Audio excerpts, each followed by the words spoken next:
Thank you so much for staying with us at this hour, watching the Deputy President who is due to close that Africa Continental Free Trade Area Business Forum in Cape Town. But let's start with this conversation. Yesterday, we had a conversation with the spokesperson for former Minister Lindiwe Sisulu, and this was around the report by the Public Protector finding that Sisulu, in her capacity as Human Settlements Minister at the time, had no legislative powers to appoint that task team. And the former minister's spokesperson, Mphimzi, Mdekazi, is saying last night that Advocate Kholeka Gcaleka is playing politics. Now, Ndili Msoki is the Public Protector's spokesperson and joins us live now. Thank you so much for your time. Listening to the spokesperson for the former minister yesterday, certainly a lot of unhappiness with this latest report. Her spokesperson saying that Advocate Kholeka Gcaleka is playing politics, is incompetent, erred and misdirected herself. How do you respond? Good evening to you and your viewers. Bongiwe, thank you for inviting us. Naturally, we deny, the assertions made regarding political plays and incompetence. At the outset, I must say that, the PPSA really concedes that it operates in a politically charged environment. However, we're not informed by the political consequences of our investigations. We are purely informed by law and facts. So insofar as the veracity of the issues raised in the reports are concerned, all parties who are affected and implicated in the reports are entitled to have the reports set aside by judicial review. And that's where those type of issues could be better ventilated. And there was, of course, a concern when you talk about the people. There was a concern that some of those implicated were not interviewed. Is that the case? No. So there's two issues that we need to deal with over there. First of all, the public protector has the sole discretion to determine the manner in which the PPSA investigations are conducted. As we've mentioned before in other media engagements, the concept of consultation doesn't necessarily have to take place in the form of a face-to-face interview. All of the people who are affected by the report, adversely affected by the report, were provided with Section 7(9) notices, which are an opportunity for them to provide substantive responses to the interim findings of the public protector. So these notices were sent, for instance, for Ms. Sisulu, it was sent on the 8th of December, and she replied to the state attorney on the 2nd of February. The DG was also sent a notice, and the acting DG of the time responded on the 20th of December, and there were a few that didn't respond, but everybody was sent a Section 7(9) notice.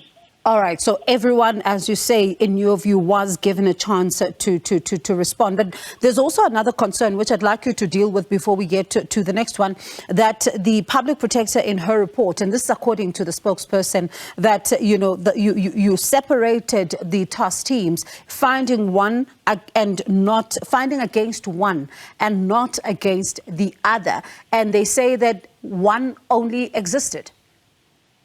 So the complaint, as it was lodged, dealt with the appointment of the NRTTs and so forth, right? But by Mr. Sulu's own separation during the exchanges that she had with the PPSA, it was clear that one task team, or at least one cohort of the task team, which was within the Water and Sanitation Department, was appointed in terms of the Water Services Act. It is the task team that was relating to human settlements that there's been an adverse finding regarding its appointment.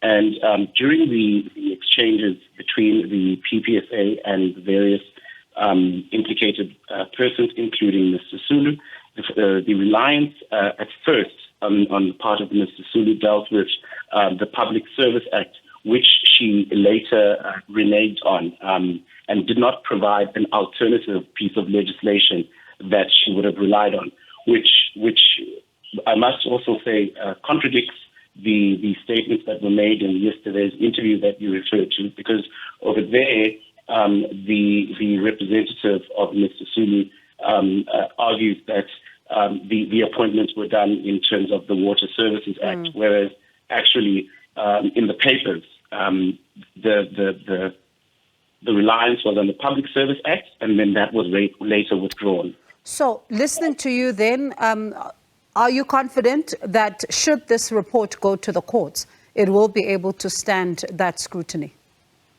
Of course, as the PPSA, we've definitely,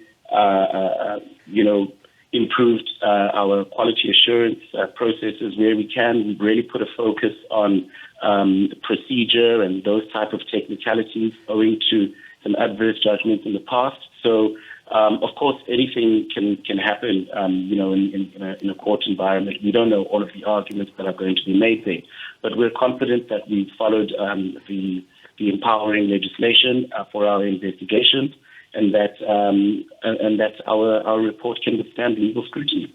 And Ndili, before I let you go, what's the latest on the final report into the Phala saga? I don't know. I have not yet been appraised with that. I do know, of course, that as everybody would be aware, that Section 79 notices were sent to the affected and implicated parties, and that we're awaiting responses. But I don't know at this stage what responses have been received and how far along the process of analyzing them is. All right. So, of course, still quite a bit of a wait if I'm listening to your answer on that particular report. And I'm sure the Office of the Public Protector understands just how much interest is on this one. Definitely. We all understand how much of national interest the investigation is, and we're doing our best to have it out as timely as possible, without threatening in any way the integrity of the investigation or prejudicing the affected and implicated persons. All right, let's wait then and see what happens. Ndili, thank you so much for your time. That's Ndili Msoki, Public Protector's spokesperson, of course, looking at the issues that were raised by the former Human Settlements Minister spokesperson, Lindiwe Sisulu. At the same time, we still don't know, none the wiser, when that final report into the Phala Farm saga on the Public Protector's front is coming.